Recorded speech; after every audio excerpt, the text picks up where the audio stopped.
Hello, this is Brian Mercer for Author Magazine, and today I'm interviewing Annika Glac, writer and director of the feature film Belladonna. Annika spent her formative years in Poland and moved to Melbourne, Australia to study piano at the Victorian College of Arts. She eventually pursued an advanced degree in directing and choreography at Ruston College and went on to write and direct in the theater and for several short films. She co-founded Glass Kingdom Films with her partner, Marcus Truzina. Belladonna is her first feature film. Hello, Annika. Welcome. It's a pleasure to talk to you. Oh, it's a great pleasure to be here, really. So can you tell us about Belladonna for those who haven't seen the film? Can you give us a summary of the story? Belladonna is my first film, and I guess it was inspired by a few of the books that I'd read by Michael Newton, who's a hypnotherapist, past life regression, and is particularly interested in people we run into from previous lives. So I thought, this is interesting. So I decided to write this film with the main character of a man, and his name was Luke. And so Luke is GP, but he studies alternative and practices of alternative practice. So he's more like a naturopath, and he has been having a relationship with a woman called Catherine. She's vivacious and she's a lawyer, and from the outside everything kind of looks perfect. They've been going out together for a long time and they know each other's rhythms, but I think over the years that started going slightly in separate ways. And so Catherine one day asks him to marry her. He is slightly baffled and bewildered by the question, and he says, "Thank you, yes, I would love to accept it and would love to marry you." But at the same time, what's happening in his life is that he has just kind of nightmares, and he tries to sleep and can't sleep, and the nightmares that it feels like it's from another time, from the 16th century, about forests and children and like this other relationship. And so he thinks, well, what I'll do is I'll go visit a hypnotherapist and see what this stuff is, and also I want to get some sleep. Doesn't he have a direct connection to God? No. What business is it of his who we are and what we do? Brother Jackson is just doing his job. This is not funny. Let's ditch the whole church thing and just get a salad. Sorry about that. I'm telling. Well. Yes. Incidentally, have you discussed your plans for starting a family? Yeah, we have actually. I don't want to have children. Luke, don't. Don't what?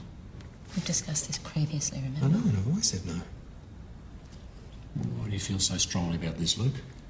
Well, just tell him about your nightmares. He has these nightmares. He doesn't sleep for days, about burning babies and fire, and he's seeing a hypnotist. Okay, that is beside the point. I just think it's pretty simple, really. You know, children need time and effort and patience. Catherine? What happens one day when Kim and Catherine are shopping at a bridal store, and a woman walks in and he looks up and he knows her. He just knows her, and he's just doesn't even know what to do with her because she's a complete stranger. And as soon as he sees her, all these stuff from the 16th century, or the images, come back. And so throughout the film, we find out that she's actually a person he had a deep love relationship that wasn't resolved in the 16th century, and they've come together to learn how to connect, how to love each other, and to, so it's really a story about following your heart, not your head. No matter how perfect things are, it really is all about what is in the heart. You're actually showing the bits and pieces of the regressive hypnotherapy throughout the film. So you're getting a little bit of fragments, and you're kind of telling both stories at the same time. So throughout the whole film, you get clues as to how these two stories interconnect. You're working with such a visual media as in theater and film. Where do you start? Do you start with the characters, with the plots? How did Belladonna evolve into a story? It started with Luke, and then I built the two other characters around him. It's interesting when I talk about them because I don't realize it, but I actually see the characters almost like energetically more than specifically. And then I thought, well, to balance these two people whose relationship is not going so well, I really need Amelia, who's gentle and soft and luscious. Belladonna is my first film, but it's not the first script that I've written. It's like, I guess it's like writing a novel. You have, or like writing a piece of beautiful music, a symphony or an orchestra. You have the rhythm, so you kind of know how you want the film to go. And then I started take out I have little cards that I work with, so they're tiny. Well, they're about 30 centimeters by 10 centimeters, and I write scenes in the first act, and I put them on the floor, and I say, so scene 1 is that. Where do I need to be at the end of first act? What is that scene? And then I progressively work the scenes. And I shuffle the cards in the first act to see, will that scene work better there? What will that happen if I put it here? And I do exactly the same thing for the second act. And then I do the same thing for the third act. Then I put the whole, so then you can imagine my floor. Yeah, so there's, there's a lot of scenes, but then I can stand over them and see how the flow of the film goes, and see what I can reveal when, and how that influences everything else. So when I've completed that process, I pretty much know what the film's going to be, and then writing it and writing the dialogue is effortless for me, because it's like the film already exists. Sounds like the characters come first, and then the plot evolves. Exactly. From what you feel the characters. Yeah, are. It did that. Yeah, very intuitive. It did that. Yeah, it's. I'd like to know as a writer where I'm going. So I don't actually lock it completely in and say from this point nothing moves. There is certain flexibility in the whole, but I do like to feel that I know what the rhythm is and where I'm going with it. So, as the co-founder of Glass Kingdom Films, were you reasonably certain as you were writing the script for Belladonna that the movie was going to be made? Was that? Yeah, I did. The other 2 films that I had previously written are much bigger budgets, so they're like millions of dollars. There's another production. So I thought, well, for my first film, I have to make a film that it's very personal to me, and I know that's that I can basically raise money. Did you find when you were writing a story that the financial realities of making a film impact the story itself? Of course, yeah, of course. Oh, so for example, I thought, okay, so 21st century, where does their life regress? If it's 18th century, suddenly you have to have very fancy clothing. So where will I go? I'll go much earlier on, where their clothing was much simpler. It's not going to actually affect the story in any way, but it's going to help me with my budget. One of the things I was very impressed with was how effectively you could convey a great deal of information about the story and the characters solely with visual imagery, rather than being heavy-handed with dialogue or using voiceovers, that sort of thing. And I'm thinking specifically of that scene in which we're first introduced to Pavel at the very beginning of the film, when Jan walks into the house. Can you describe that scene a little bit? It's a house, and what happens is we see Jan walking up the path, and in the background we hear 2 people laughing. And as he walks past, sound of the frolicking stops. We see him then enter the house, and he doesn't say anything, puts all his fur and his bag and his stuff in the hallway, walks into the main room, which is in the 16th century, was literally, your bedroom, your kitchen, your everything. Right.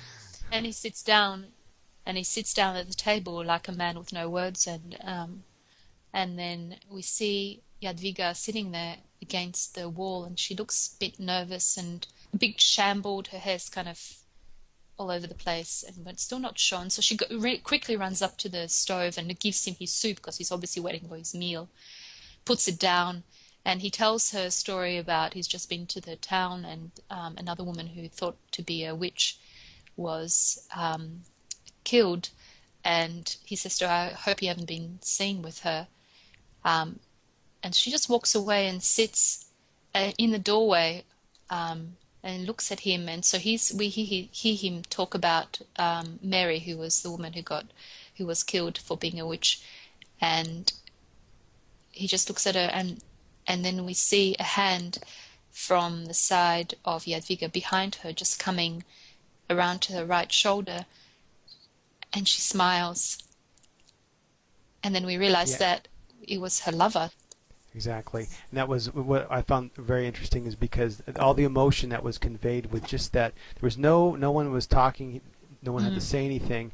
This hand reaches around, and you think there's an intruder in the house, and then it kind of caresses her and holds her, and she smiles, and you realize, oh, she's got a lover. And there's just this complexity of feeling, and you know so much just from that one moment than you would if you had to have a voiceover or have dialogue explaining that.